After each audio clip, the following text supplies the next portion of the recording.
Voilà pour les punk rockers de Japandroids et leur sympathique clip qui laisse entrevoir une tournée détendue et sympathique dans laquelle ils ont dû bien s'amuser. Donc, dernière chronique pour cette 8e émission de l'été. Je vous propose un film documentaire, pardon. Ne partez pas, je sais que les films documentaires sont pas le genre de truc qu'on regarde pendant l'été. Mais là, je vous l'ai proposé parce que, à la rentrée en septembre, qu'est-ce qui nous attend tous ? Ce sont les nouvelles saisons de nos séries préférées qui arrivent. La nouvelle saison de X série, la 8e saison de ça, la 8e saison aussi. Et avec l'explosion des séries télé ces 10 dernières années, j'étais plutôt étonné qu'il y ait peu d'informations sur les créateurs de ces séries, dont certains sont de réels auteurs, vraiment qui font autre chose que de la sitcom un peu de consommation. Et il se trouve qu'un documentaire est sorti cette année qui s'appelle Showrunners. Donc Showrunners, c'est le nom qu'on donne en fait on va dire à l'élément de direction créative des séries. Au cinéma, en général, c'est le réalisateur qui est considéré comme l'élément, on va dire l'artiste, l'élément créateur, celui qui impulse la vision, sa vision artistique du film.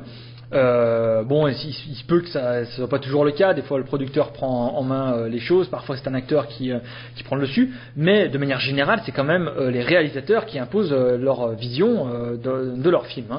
On connaît en général le nom des grands réalisateurs comme des auteurs, Coppola, Scorsese, Truffaut, Godard, etc. Que sais-je. Voilà. Dans les séries télé, on a des réalisateurs qui réalisent des séries, c'est-à-dire qui tournent des images, qui font tourner les acteurs, etc. Mais ce n'est pas les réalisateurs qui sont les créateurs, les entités artistiques des séries. Ils sont là, entre guillemets, en tant que simples, entre guillemets encore, techniciens. Ils sont en fait, ils servent la vision de ce qu'on appelle le showrunner.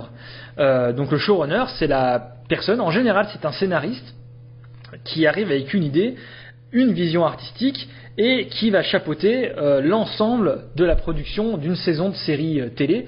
Donc vous imaginez le nombre de compétences qu'il faut avoir pour gérer une série télé, parce que c'est à la fois un défi d'écriture, d'écrire X heures de films qui vont passer à la télé, puisque les séries en général font je dis n'importe quoi, 6 à 24 épisodes en saison, donc ça peut aller jusqu'à plusieurs heures. Le temps de production d'une minute d'image en série télé est bien inférieur au temps de production d'une minute pour un film. Je ne sais plus quelle est la différence, mais il me semble 4 fois plus rapide de faire une minute de film en série que de le faire en cinéma. Donc c'est en général des temps de production qui sont à flux tendu.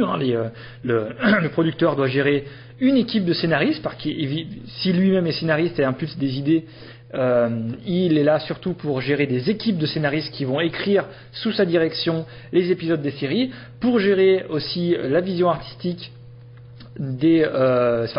pour imposer sa vision artistique aux réalisateurs qui vont tourner des images, le choix des acteurs, etc. Bref, le travail des showrunners dans les séries télé est absolument colossal. Donc, dans ce documentaire, on va suivre des créateurs, et pas n'importe lesquels.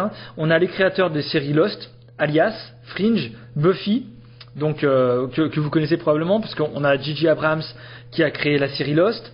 Mais aussi son nom m'échappe, Damon Lindelof, qui était avec J.J. Abrams dans la création de la série Lost, mais aussi Josh Whedon, que vous connaissez peut-être parce qu'il a réalisé récemment les 2 épisodes des Avengers, qui sont des films, pas une série télé cette fois-ci. Il est devenu réalisateur de films, mais il a réalisé, il a été showrunner de la série Buffy dans les années 90, si vous vous souvenez, mais également le showrunner de Broadwalk Empire, de Son of Anarchy, Big Bang Theory, Star Trek, Good Wife, The Shield, bref, que du beau monde.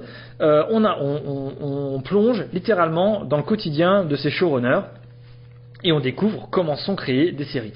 Et alors là, c'est, pour moi qui connais très mal le monde de création des séries, c'est une découverte totale. C'est à la fois très amusant, à la fois extrêmement effrayant. La plupart des showrunners qui ont fait une série qui a eu du succès, qui sont partis ensuite faire autre chose, disent bien que ça a été un moment formidable pour eux, mais que jamais pour rien au monde ils referaient ça.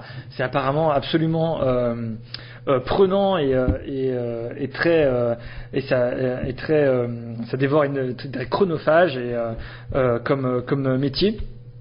Donc voilà, le premier est à ma connaissance seul documentaire sur comment sont créées les séries, et donc pas n'importe lesquelles. Alors là évidemment c'est que des créateurs américains, hein, c'est un documentaire américain qui se nomme donc Showrunners, dans les coulisses des séries TV américaines. Vous allez pouvoir regarder ça avant de retrouver les nouvelles saisons de vos séries préférées à la rentrée, et vous verrez peut-être les séries d'un autre œil quand vous verrez comment elles sont fabriquées.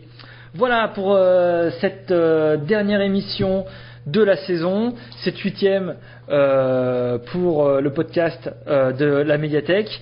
Je vous souhaite donc de bonnes vacances. Donc la médiathèque reste ouverte jusqu'au 27 juillet. On rouvre le 18 août. Il n'y aura probablement pas de podcast avant fin août, voire début septembre. Donc on se retrouve à la rentrée pour un nouveau podcast et une nouvelle saison d'émissions. Vous pourrez revenir évidemment avant ça à la médiathèque aux horaires d'ouverture habituels à partir de 18 août. N'hésitez pas à venir donc emprunter ces livres, ces documentaires, ces musiques sur spécial été. Et vous allez pouvoir profiter d'un été certes chaud, mais qui s'annonce tout de même sous de bonnes augures. Je vous laisse en tout cas avec une nouvelle musique détendue jouée par Rico Rodriguez. Rico Rodriguez qui est un tromboniste de ska. Je ne vais pas m'étendre trop sur son cas parce qu'on a déjà bien assez parlé dans cette émission. Je vous propose Rico Rodriguez et son morceau, excusez-moi pour le titre, mais c'est un des meilleurs morceaux de Rico Rodriguez, je ne pouvais pas m'arrêter au titre, qui s'appelle Free Ganja. C'est un tromboniste jamaïcain et probablement adepte de la religion des Rastafari, qui intègre la consommation de marijuana comme pratique religieuse. C'est pour ça que beaucoup de leurs chansons parlent de ganja et de marijuana. C'est pour ça qu'ici ils en parlent comme Free Ganja. Peu importe, de toute façon c'est un morceau tout à fait complètement instrumental. Il n'y a pas de paroles dedans, donc peu importe le titre. Vous allez écouter un des plus grands trombonistes de l'histoire, un des meilleurs joueurs de ska et de reggae, voire même comment on appelle ça, de dub de l'histoire. C'est un monsieur qui a maintenant 80 ans, il est encore vivant, Rico Rodriguez, avec son morceau Free Ganja, paru au milieu des années 90. Je vous laisse donc sur ce morceau plein de soleil. Je vous souhaite un très bon été et vous retrouve très bientôt à la médiathèque de Chaponneau. Ciao!